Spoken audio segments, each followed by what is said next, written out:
নমস্কার বন্ধুরা, সকলকে আমার চ্যানেলে স্বাগত। আজকে অর্থাৎ 5ই ফেব্রুয়ারি সোমবারের দিন মহামান্য সুপ্রিম কোর্টে রাজ্য সরকারি কর্মচারীদের বকেয়া ডিএ সংক্রান্ত যে কেসটি হয়েছিল সেই কেসটির 11তম শুনানির জন্য দিন ধার্য করা ছিল।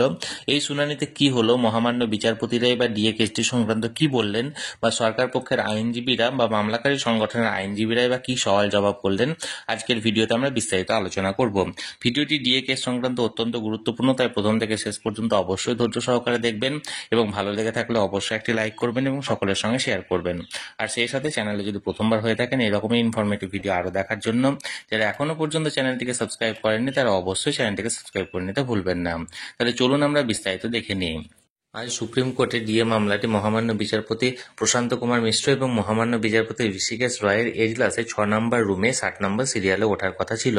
প্রথম দিকে 1 থেকে 35 পর্যন্ত সিরিয়ালের মামলাগুলি শুনানি হয় এবং তারপর 71 নম্বর সিরিয়ালটি শুনানি হয়েছে এবং তারপর 35 থেকে আবার 40 পর্যন্ত সিরিয়ালে যে সমস্ত মামলাগুলি ছিল সেই মামলাগুলি শুনানি হয়েছে। কিন্তু সময়ের অভাবে 41 থেকে 69 বা 70 পর্যন্ত যে মামলাগুলি ছিল সেই মামলাগুলি শুনানি আর হয়ে ওঠেনি। অর্থাৎ ডিএ মামলাটি যেহেতু শেষের দিকে ছিল, অর্থাৎ 60 নম্বর লিস্টে ছিল, 60 নম্বর কজ লিস্টে, তাই এই মামলাটি শুনানির অভাবে আজকে বিচারপতিদ্বয় শুনতে চাননি এবং আগামী কোন দিনে এই মামলাটি পুনরায় উঠতে চলেছে সুপ্রিম কোর্টে সেটি আগে থেকে বলা সম্ভব নয়।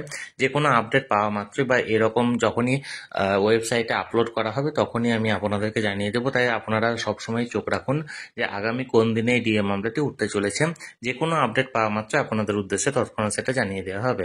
আর এই ভিডিওটি ভালো লেগে থাকলে অবশ্যই একটি লাইক করুন এবং সকলের সঙ্গে শেয়ার করুন। আর সেই সাথে চ্যানেলে যদি প্রথমবার হয়ে থাকেন এরকম ইনফরমেটিভ ভিডিও আরও দেখার জন্য যারা এখনো পর্যন্ত চ্যানেলটিকে সাবস্ক্রাইব করেননি তারা অবশ্যই চ্যানেলটিকে সাবস্ক্রাইব করে রাখুন। ধন্যবাদ, দেখা হচ্ছে পরের ভিডিওতে।